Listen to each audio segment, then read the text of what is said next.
नमस्कार. नाव काय तुमचं? मी विजयराम पांडुरंग करवंदे. आता तुम्ही इथे स्ट्रॉबेरीची लागवड केली आहे, तर लागवड कशा पद्धतीने केली आणि कधी केली?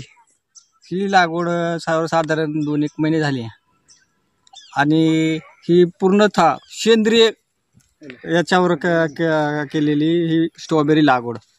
आणि हे पीक कुठून आणलं? तुम्हाला याचं मार्गदर्शन वगैरे कोणी केलं? याचं मार्गदर्शन ICIC फाउंडेशनचे माझे सहकारी रामदास बुळे यांच्या मार्गदर्शनाखाली मला ICIC फाउंडेशनकडून ही रोपं मिळवली मी. त्याला खतं कुठल्या पद्धतीने वापरली आणि कशी दिली खतं?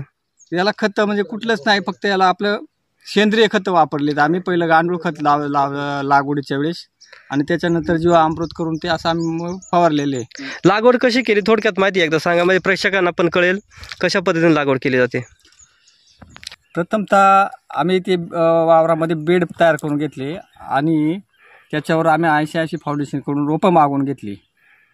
त्याच्यानंतर माझे सहकारी ICIC फाउंडेशनमध्ये सहकार्य करीत असणारे माझे सहकारी मित्र रामदास बुळे यांच्या मार्गदर्शनाखाली ती आम्ही सुरुवातीला लिंबोळी पेंड आणि गांडूळ खत असा वापर करून ते रोपं आम्ही लागवड केलेली आहे. आणि लागवडीनंतर त्यांना आम्ही रोज 1-1.5 तास ड्रिपने पाणी देत असतो. दररोज? हो, रोज देतो 1 तासभर. या पद्धतीने लागवड केली आणि त्याला फळं आता चांगले जोमदार आणि तेजस्वी अशी फळं आहेत. ही जी लागवड केलेली हे पूर्णतः सेंद्रिय खतांवरती केलेली का काही रासायनिक खतांचा वापर पण केलाय? पूर्णतः ही सेंद्रिय खतांवर लागवड केलेली आहे आणि फळं पण सुद्धा त्याची एकदम क्वालिटीची आहेत. रासायनिक खताचा वापरच केलेला नाही त्याच्यावर. म्हणून एकदा दोनदा मी त्याचा वापर केलेला आहे, याच्यापेक्षा बाकीचं काही केलेलं नाही.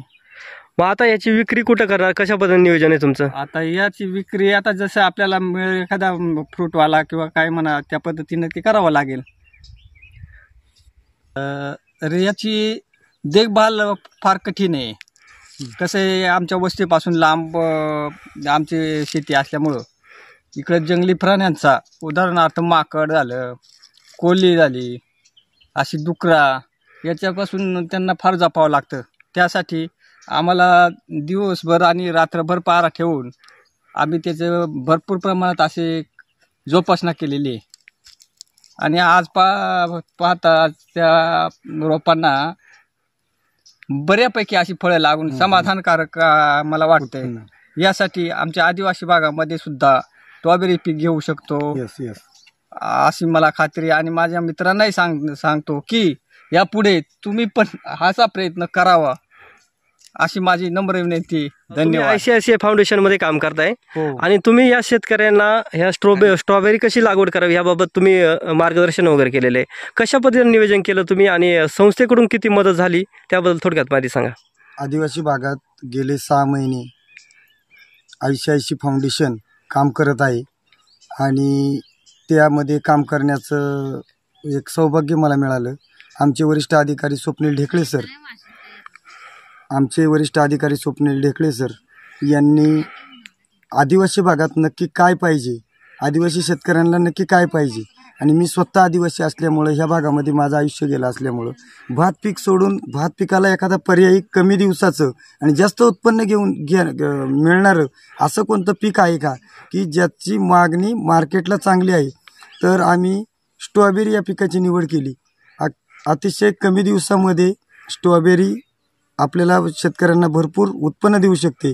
त्यासाठी आम्ही शेतकऱ्यांना आव्हान केलं ग्रुपद्वारे, व्हॉट्सअप ग्रुपद्वारे, की जर कुणाला स्ट्रॉबेरी लागवड करायची असेल तर त्यांनी आमच्या फाउंडेशनकडून त्यांना अतिशय अल्प दरामध्ये स्ट्रॉबेरीची रोपं तसेच अजून काही मार्गदर्शन, लागवड कशी करायची हे सर्व माहिती, तसेच त्याच्या उत्पन्न वाढीसाठी किंवा झाडाच्या वाढीसाठी सेंद्रियमध्ये कसं चालायचं की जेणेकरून आपल्याकडे फळाची क्वालिटी वगैरे चांगली राहील. तर आमचे मामा जिजाराम करवंदे मामा तसेच अजून 12 शेतकऱ्यांनी सुरुवातीला स्ट्रॉबेरीसाठी प्रत्यक्ष त्यांनी संमती दर्शवली. आणि आदिवासी भागात सरवदे साहेब मल्चिंगवरती स्ट्रॉबेरी पीक आणि तेही अतिशय उत्तम दर्जाची. तुम्ही पहा माझ्या हातामध्ये एक फळ आहे, अतिशय क्वालिटीमध्ये. ही स्ट्रॉबेरी महाबळेश्वर, माथेरान इकडच्या स्ट्रॉबेरीपेक्षाही एकदम अशी क्वालिटी, असा कलरसुद्धा आपल्याला मिळणार नाही. काय होतं आहे की कुठंतरी आपल्या ह्या भागामध्ये याला अतिशय अनुकूल क्लायमेट आहे, शुद्ध वातावरण आहे आणि सेंद्रियमध्ये करत असल्यामुळं एक वेगळा ठसा. जसं आपण बाकीच्या ठिकाणची स्ट्रॉबेरी तसं ही नाणेगाठची स्ट्रॉबेरी म्हणून आम्ही ही मार्केटमध्ये आणणार आहोत.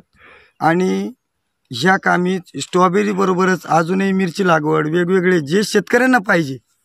फक्त माझी एकच इच्छा आहे की ज्या कोणाला जे कोणी ही बाईट पाहतील प्रत्यक्ष यांचं प्रत्यक्ष प्लॉट पहा आणि दुसऱ्या शेतकऱ्यांना वेगवेगळी पिकं घ्यायची असेल तर आमच्याशी सहकार्य करा, सपोर्ट द्या. 100% ICICI फाउंडेशन, मी स्वतः रामदास बुळे, आमचे वरिष्ठ अधिकारी स्वप्नील ढेकळे सर, 100% आम्ही त्यांना सहकार्य करू. आपल्या संस्थेकडून यांना कुठल्या कुठल्या खतांचा मदत झाली आहे आपल्याकडे? आम्ही यांना गांडूळ खत दिलं आणि स्लरी किंवा गोमूत्र, परत जीवामृत याचा वापर कधी करायचा, किती दिवसांनी करायचा, कशा प्रकारे करायचा, या संदर्भात सर्व माहिती आम्ही यांना वेळोवेळी प्लॉटवर येऊन मी स्वतः दिलंय. आता शेतकऱ्यांना तुम्ही काय आवाहन कराल?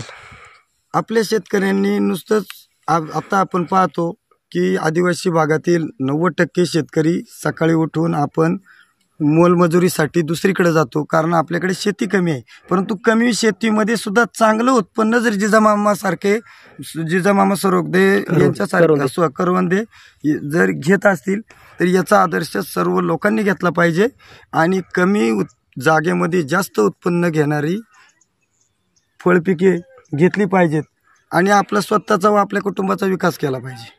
बस. धन्यवाद. ओके, धन्यवाद.